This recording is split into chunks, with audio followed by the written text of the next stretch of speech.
할렐루야. 우리가 신앙생활을 하면서 자주 던지는 질문 중에 하나가 있습니다. 그 질문은 무슨 질문이냐? 어떤 것이 주님의 뜻입니까? 라는 질문이에요. 어떤 것이 주님의 뜻입니까? 어떤 결정 앞에 서 있을 때에, 혹은 뜻밖의 사건을 우리가 맞닥뜨렸을 때에 우리는 하나님께서 무엇을 원하시는지를 알고 싶어 합니다. 하지만 하나님의 뜻은 언제나 즉시 드러나지는 않는다라는 거예요.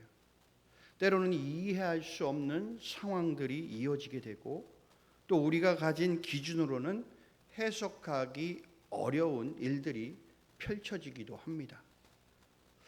오늘 본문은 바로 이러한 상황 속에서 하나님의 뜻을 어떻게 드러내시고, 그리고 순종하는 사람을 어떻게 이끌어 가시는지를 생생하게 보여주는 중요한 장면이 등장을 합니다.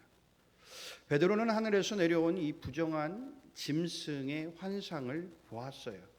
그리고 부정한 짐승을 잡아 먹으라 라는 성령 하나님의 명령을 듣게 됩니다. 그는 평생 유대 율법을 지키며 살아온 사람이에요. 그래서 이 명령이 도무지 이해가 되지 않았어요. 그래서 17절 말씀을 보게 되면 베드로가 본 바 환상이 무슨 뜻인지 오늘 혼자서 어리둥절했다라고 말씀하고 있는 거예요. 이 말씀에서 우리는 깨닫는 바가 있습니다. 하나님의 뜻은 항상 인간이 생각하는 지식이나 논리로 즉시 해석할 수 없다라는 겁니다. 때로는 하나님의 뜻에 의문을 품게 되면서 우리가 시작될 때가 있어요. 우리는 이해가 가지 않고 또는 이해할 수도 없는 상황 속에 왜 이런 일이 일어나는가라고 묻는 그 순간이 하나님의 뜻이 드러나기 시작하는 출발점이 된다라는 겁니다. 베드로는 이해가 잘 가지 않는 하나님의 뜻을 성령 하나님의 도우심을 통해 오늘 깨달아가게 돼요. 17절과 18절의 말씀은 베드로에게 보여주신 환상에 대한 의문이 끝나기도 전에 이미 고넬료가 보낸 사람들이 문 밖에 서 있는 것을 우리가 볼 수 있어요. 성령 하나님께서 일하심은 베드로가 환상에 대한 어떤 고민과 또 밖에서 일어나는 상황이 정확하게 맞아 떨어지면서 하나님의 뜻을 드러낸다라는 것입니다. 이것은 우연이 아니에요.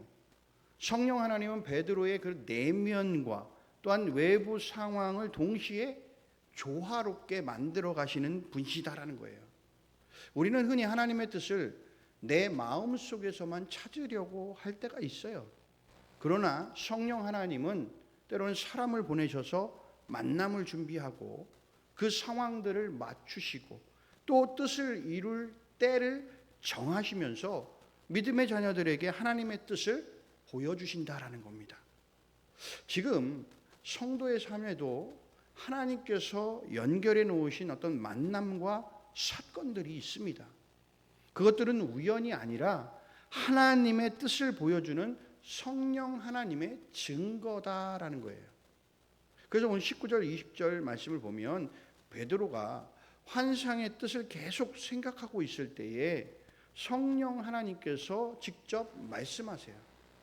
성령께서 베드로에게 말씀하시되 세 사람이 너를 찾으니 일어나 내려가 의심하지 말고 함께 가라. 내가 그들을 보내었느니라 라고 말씀하시죠. 본문에서 성령 하나님의 말씀에는 이 특징이 세 가지가 있습니다. 첫 번째는 구체적이에요. 구체적. 세 사람이 너를 찾고 있다. 그러니까 성령 하나님은 그냥 막연하게 두루뭉실하게 말씀하지 않아요. 베드로가 이해할 수 있는 방식으로 정확하게 오늘 말씀하고 계세요. 세 사람이 오늘 너를 지금 찾고 있다. 두 번째는 그거에 대한 행동을 요구하십니다. 일어나 내려가 함께 가라. 그러니까 성령 하나님은 단순히 음성을 통해 그냥 말만 전달하시는 것이 아니라 순종을 통해서 하나님의 뜻으로 나아가게 하는 명령을 이야기하고 계시다는 겁니다. 그러니까 세 번째는 행동의 근거를 주세요. 내가 그들을 보냈다. 성령 하나님께서 베드로야 그냥 가라 라고 말씀하신 것이 아니라 내가 그들을 직접 보냈으니까 그들을 따라가라 라고 말씀하고 계시는 것이죠. 그러니까 성령 하나님이 이렇게 말씀하시는 이유는 하나님의 뜻에는 성령 하나님의 명확한 인도 없이는 인간의 판단만으로는 절대 도달할 수 없기 때문에 그래요. 베드로는 유대인의 율법적 시각으로는 이방인에게 갈 수 없는 사람이었었어요. 가서도 안 되는 사람이었고 그의 상식, 그의 경험, 또 종교적인 어떤 전통은 모두 그냥 가면 안 된다. 그들 따라가면 되는 것이 따라가서는 안 된다라고 말하고는 있지만 성령 하나님께서 주신 말씀은 의심하지 말고 가라라고 말씀하시는 거죠. 그러니까 하나님의 뜻을 알기 위해서는 가장 먼저 우리의 기준을 내려놔야 돼요. 성령 하나님의 말씀에 우리를 올려놔야 돼요. 그렇게 될 때 하나님의 뜻을 우리가 깨달아 알 수 있게 된다라는 겁니다. 베드로는 아직 모든 뜻을 다 이해한 것이 아니었어요. 그러나 성령 하나님의 말씀에 순종하고 내려가 길을 나서게 돼요. 이 순종이 결국 이방인에게 복음이 열리는 역사의 시작이 되고 초대교회가 새로운 복음의 길을 열고 영적 성장의 전환점이 되었다라는 겁니다. 그동안 하나님 나라의 확장을 이루는 길이 되었다라는 것이죠.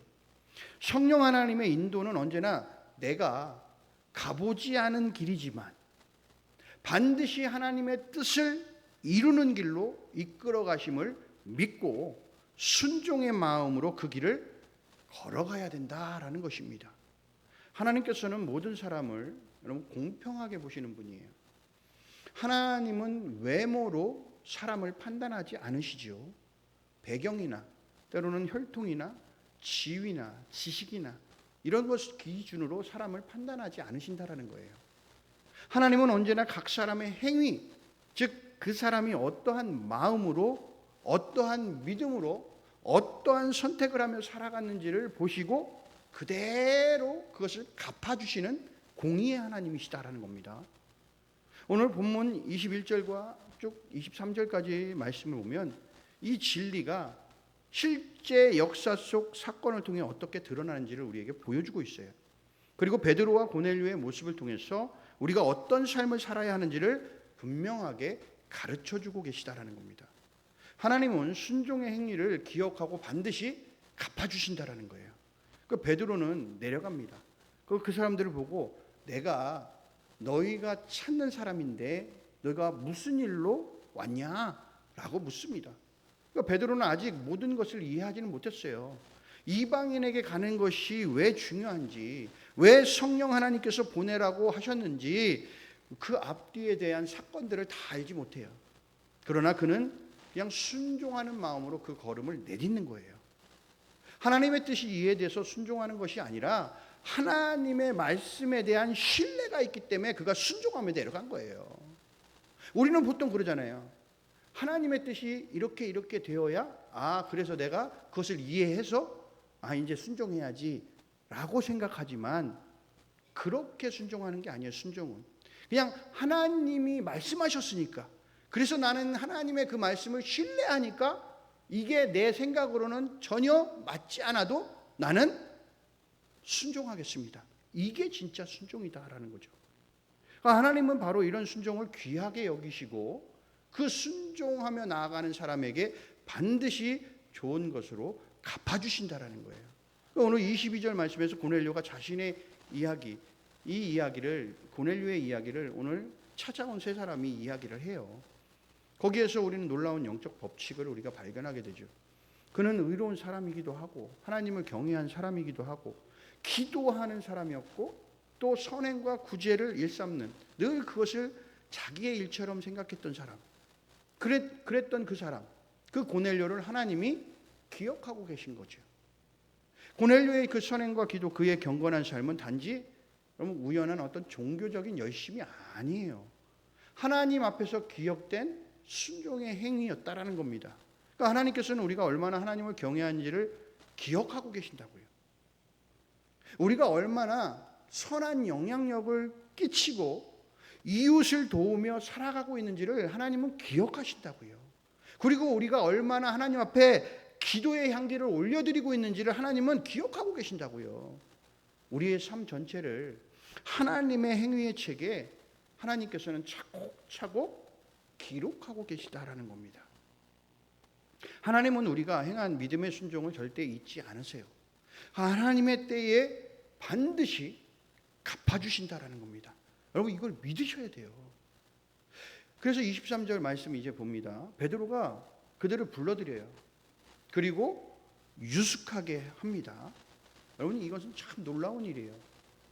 유대인 베드로가 이방인들을 집안으로 들여서 숙식하게 했다는 것은요, 단순한 어떤 친절을 베푼 것이 아니라 자신이 갖고 있었던 그런 모든 율법을 다 깨어버리는, 장벽을 아예 뛰어넘는 믿음의 행위였다라는 겁니다.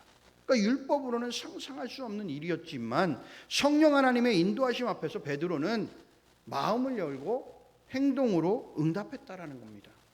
여러분 베드로의 이러한 열린 마음은 하나님께서 그 마음을 귀하게 사용하세요. 그래서 이 순종의 한 걸음이 결국 이방인 선교의 문을 열게 되고 교회 역사의 방향을 뒤바꾸고 온 열방이 복음을 받게 되는 초석이 되었다라는 것입니다. 하나님은 닫힌 마음이 아니라 이 열린 순종을 사용해서 하나님의 뜻을 이루어 가신다라는 것이죠. 사랑하는 성도 여러분, 하나님은 각 사람의 행위대로 반드시 갚아주십니다. 순종의 행위는 하나님의 뜻을 이루는 도구가 된다라는 거예요. 경건한 행위는 반드시 하나님께 기억되고 그것을 반드시 갚아주신다라는 겁니다. 열린 마음의 행위는 하나님 나라의 새로운 역사를 여는 문이 되는 줄로 우리는 믿습니다. 하나님은 각 사람의 행위대로 갚아주시는 공의의 하나님이세요. 우리는 이것을 믿습니다.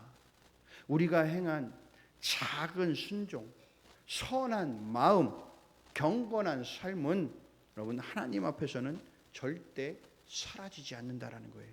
사람들은 모를 수 있지만, 사람들은 기억하지 못할 수도 있지만, 그러나 하나님은 반드시 기억하고 계시고 우리의 삶에 하나님의 때에 반드시 갚아주신다라는 것입니다. 이것이 바로 성경에서 이야기하고 있는 공의의 하나님을 이야기하시는 거죠. 이제 우리는 삶 속에서 하나님이 원하시는 빛의 행위를 계속해 나가기를 바랍니다. 하나님은 결코 우리의 행위를 잊지 않으신다라는 거예요. 제가 여기서 계속 행위에 대한 이야기를 하니까 믿음이 먼저인데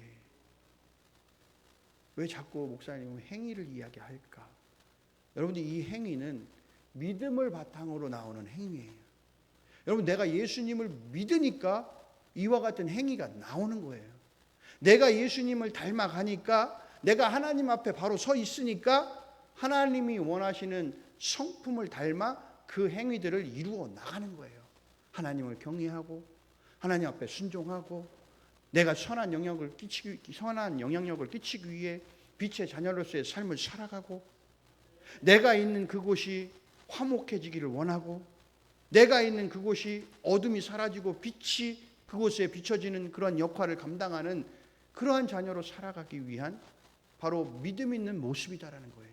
그래서 저는 그냥 행위를 이야기하는 게 아니라 여기에는 반드시 믿음을 기초로 한, 그러니까 믿음이 있어야 이 일들을 행한다라는 겁니다. 믿음 없이는 이러한 일들이 이루어지지 않아요. 그런데 분명한 것은 이런 행위가 나타나는 사람이 믿음 있는 사람이라는 거죠. 그렇죠?